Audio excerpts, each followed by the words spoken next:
গরমে যেই কোনো ডেজার্ট খেতে খুবই ভালো লাগে, তবে আমার কাছে সাবুদানার ফুড ডেজার্টটি খেতে অনেক ভালো লাগে। তাই একদম জটপট করে সাবুদানার ফুড ডেজার্টটি বানিয়ে ফেললাম। এই রেসিপিটা আমি আপনাদের সাথে আগেও শেয়ার করছি, তাই ভাবলাম আজকে অনেক গরম পড়তেছে, সাবুদানার এই ফুড ডেজার্টটি ঠান্ডা ঠান্ডা খেতে খুবই ভালো লাগবে, তাই বানিয়ে নিলাম। হ্যালো এভরিয়ান, আসসালামু আলাইকুম। কেমন আছেন সবাই? আশা করি সবাই অনেক ভালো আছেন। আলহামদুলিল্লাহ, আমরাও ভালো আছি। নতুন একটা ব্লগ শুরু করতে যাচ্ছি, আশা করি ভালো লাগবে। অনেক গরম পড়তেছে, তাই ভাবলাম ঠান্ডা কিছু খেলে খুবই ভালো লাগবে। তাই আমার কাছে হাতের কাছে যে ফ্রুটস ছিল তাই দিয়ে আমি সাবুদানার একটা ডেজার্ট তৈরি করে নিলাম। এই ডেজার্টটি আইসক্রিম দিয়ে খেতে খুবই ভালো লাগে। তো আমি সবার জন্য এখন নিয়ে নিচ্ছি।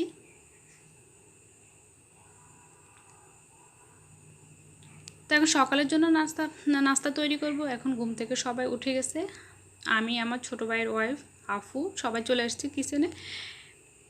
শুকনো পাউডার করব। শুকনো পাউডার জন্য এখানে পানি বসিয়ে দিছে। এখানে দিয়ে দিছি 1 টেবিল চামচ চিনি, 1/2 টেবিল চামচ লবণ, 1 টেবিল চামচ তেল। এটা দিয়ে পানিটাকে একটু বয়েল করছে, এরপরে এখানে গুঁড়ি দিয়ে দেবে। আর এখানে সাবুদানা যে ডেজার্টটির জন্য ফ্রুটস লাগবে, এটার জন্য ফ্রুটসগুলোকে ভিজিয়ে রেখেছি।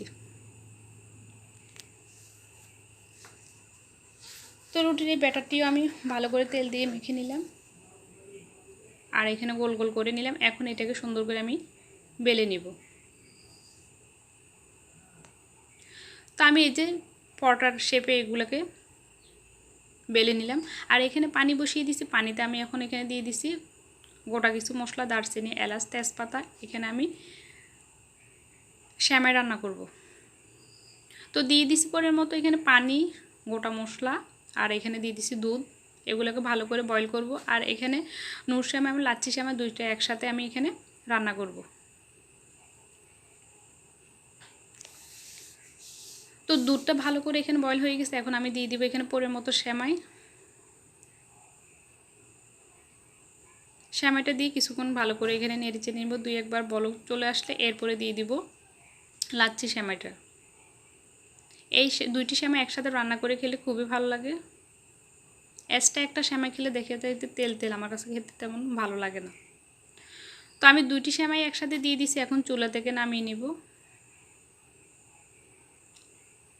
চুলা থেকে নামানোর পরে এখন আমি দিয়ে দিব কিশমিশ। তো আমার এখানে পরোটাটাও এখানে বেলা শেষ হয়ে গেছে। এখন আমি এটাকে ছেঁকে নিব। আর আমার হাতে শুকনো পরোটা আমাদের বাসায় সবাই খেতে খুবই পছন্দ করে।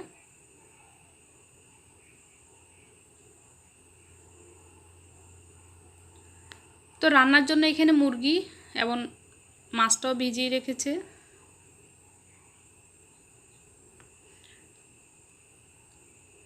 আর এখানে পেঁয়াজ কুচি করবে, তাই সপারের ভিতরে পেঁয়াজটাকে দিয়ে দিছে। এখন এটাকে একটু মিহিন করে নিবে।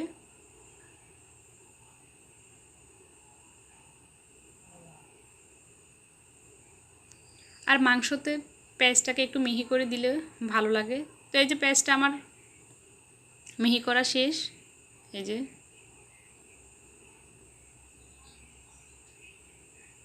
আর এখানে কলমির শাক ভাজি করতেছি।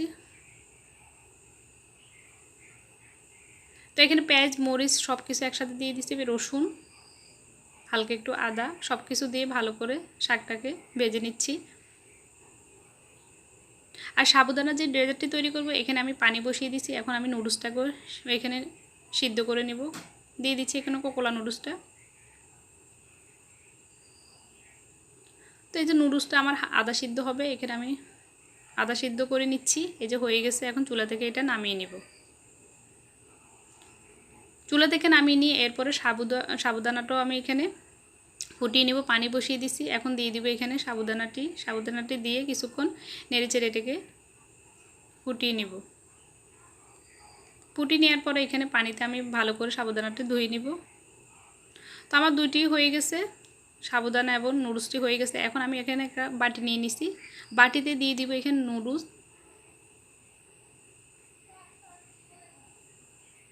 আর এখানে দিয়ে দিব সাবুদানাটি। তো সব কিছু একসাথে দিয়ে দিছি। এখন দিয়ে দিব এখানে গুঁড়ো দুধ। গুঁড়ো দুধটা আপনাকে অবশ্যই দিতে হবে। গুঁড়ো দুধটা দিলে খেতে খুবই ভালো লাগে। এখানে লিকুইড দুধ দেওয়া যাবে না, দিতে হলে এখানে দুধের ক্ষীর দিতে হবে। তো এখানে আমি ফ্রুটসটাও কেটে নিয়েছি, এখন ফ্রুটস দিয়ে দিব এখানে, আঙ্গুর, আপেল সব কিছু একসাথে দিয়ে ভালো করে এটাকে মিশিয়ে নিব। আর অবশ্যই এটা খাওয়ার 1 ঘন্টা আগে এটা তৈরি করে ফ্রিজে রেখে দিতে হবে, ঠান্ডা ঠান্ডা এই ডেজার্টটি খেতে খুবই ভালো লাগে। আর অবশ্যই এটা আইসক্রিম দিয়ে খেতে হবে, আইসক্রিম দিয়ে খেলে খুবই ভালো লাগে। তো আমার ডেজার্টটি এখন হয়ে গেছে, আমি ফ্রিজে রেখে দিয়েছি 1 ঘন্টার জন্য। এখন আমি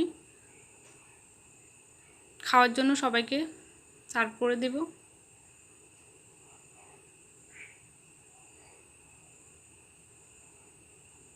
যেহেতু অনেক গরম পড়তেছে, আইসক্রিমটা কিন্তু তেমন বরফ হচ্ছে না, একটু লিকুইড ছিল, তাই আমি এটাকে একটু ঘন করছি।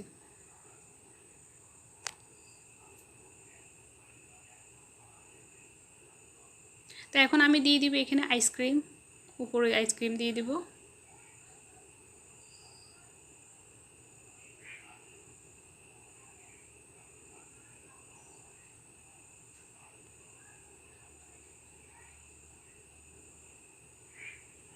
তো এই যে সবার জন্য নিয়ে নিছি, আমার সবাই খেতেছে। আর এইদিকে আমি মাছটাকে ভালো করে এখানে হলুদ গুঁড়া মরিচ গুঁড়া দিয়ে ভালো করে এখানে মেখে নিচ্ছি, এটাকে এখন ফ্রাই করে নিব।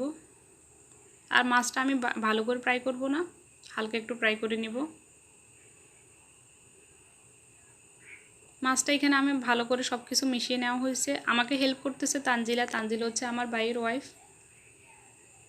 তো এখানে আমি মাছটা ফ্রাই করা হয়ে গেছে, এখন এখানে দিয়ে দিচ্ছি মশলাটা ভালো করে কষিয়ে অল্প একটু পানি দিয়ে দিছি, পানি দিয়ে এরপর এখানে মাছটা দিয়ে দিব।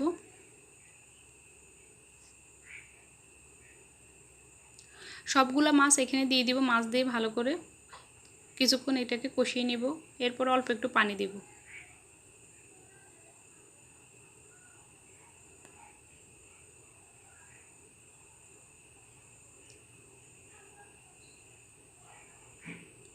তো এই যে সবগুলো মাছ এখানে দিয়ে দিছি। আর আজকে আমি দেশি মুরগি রান্না করব। এই দেশি মুরগি রান্না করব, দেশি মুরগির জন্য আমি এখানে সব মশলা বেটে নিছি। এখন মুরগিটাকে ভালো করে এখানে সব মশলা দিয়ে মেখে নিব। এখানে দিয়ে দিছি পরিমতো লবণ, মরিচ গুঁড়া দিয়ে দেবো, এখানে হলুদ গুঁড়া,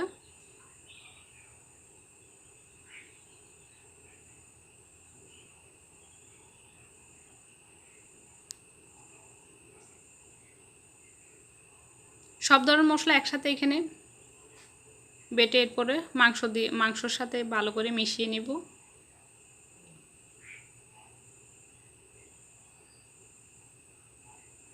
আর আমি ঘরে একটা মশলা তৈরি করছি, 5 মিশালি একটা মশলা, এখানে সব ধরনের মশলা দিয়ে দিছি।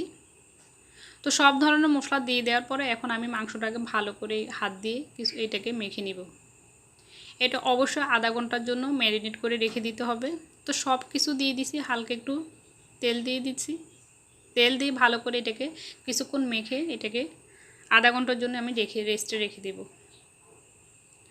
তো আধা ঘন্টা পরে আমি এখন একটা চুলাতে মাংসটা বসিয়ে দিছি একদম লো ফ্লেমে। তো কিছুক্ষণ আমি এটাকে ভালো করে এটা নেড়ে চেড়ে নিব। এরপরে মাংস থেকে যে পানিটা বের হবে, পানি দিয়ে কিছুক্ষণ এটাকে কষিয়ে নিব। আর মুরগির মাংসটা এভাবে রান্না করে খেলে খুবই ভালো লাগে। আমি এখানে কোনো পানি দিব না, এখন ঢাকনা দিয়ে ঢেকে দিব, কিছুক্ষণ জাল করব। তো এই যে আমাদের সব রান্না হয়ে গেছে। তো অনেক গরম পড়তেছে, আমি একটু বাইরে বের হলাম। এই যে পুদিনা পাতা গাছগুলো খুব সুন্দর করে হয়ে গেছে। এখন ওইখানে পানি শুকিয়ে যায়, পানি দিলে পানি থাকে না, অনেক গরম পড়তেছে। এই যে বাইরে অনেক রোদ। ব্লগটি দেখার পর অবশ্যই বেশি করে শেয়ার করবেন এবং আপনাদের সুন্দর মতামত কমেন্টস করে অবশ্যই জানাবেন। আর পাশে থাকা বেল বাটনটি ক্লিক করবেন যেন নতুন ভিডিও দেওয়ার সাথে সাথে পেয়ে যান।